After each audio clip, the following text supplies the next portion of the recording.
राष्ट्रवादी काँग्रेसच्या विद्याताई चव्हाण आपल्या सोबत जोडल्या गेलेल्या आहेत। विद्याताई, काय पहिली प्रतिक्रिया या सगळ्या संदर्भात? तुर्कस्तान ज्यानं पाकिस्तानला जाहीरपणे पाठिंबा दिलेला होता, त्याच तुर्कस्तानातल्या डोगस कंपनीला हे कॉन्ट्रॅक्ट देण्यात आलेलं होतं अशी आता बातमी समोर येते आणि आता मात्र या कंपनीवर लवकरात लवकर कारवाई व्हावी ही मागणी जोर धरतीये।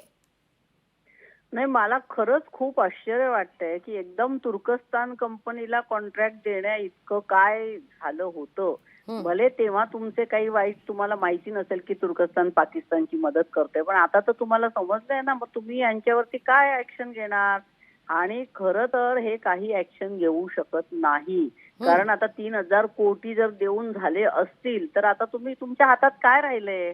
तुम्ही सांगा ना, कालचा पाऊस झाला म्हणून यांची पोलखोल झाली आणि म्हणून लोकशाही सारखं चॅनल इथपर्यंत पोहोचलं की डोगस कंपनी आहे तुर्कस्तानची आणि ॲक्वालँड मेट्रोचं काम यांना दिलं होतं। मला तर वाटतं ह्याची सगळ्याची मेट्रोची जबाबदारी ज्या भिडे मॅडमवर होती त्या भिडे मॅडमचा तुम्ही इंटरव्ह्यू घेतला पाहिजे आणि याचं सगळं स्पष्टीकरण त्या करू शकतील। कारण अंडरग्राऊंड जेव्हा तुम्ही रेल्वे करता तेव्हा मुंबई हे 7 बेटांनी जोडलेलं शहर आहे। प्रत्येक ठिकाणी भराव टाकून हे जोडलेलं आहे। त्या मोठा खडक बिडक भक्कम असं नाही आतमध्ये परिस्थिती।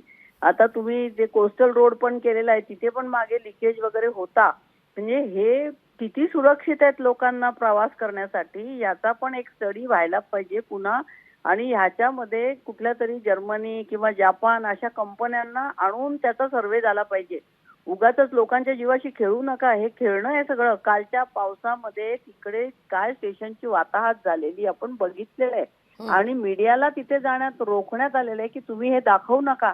का दाखवू नका?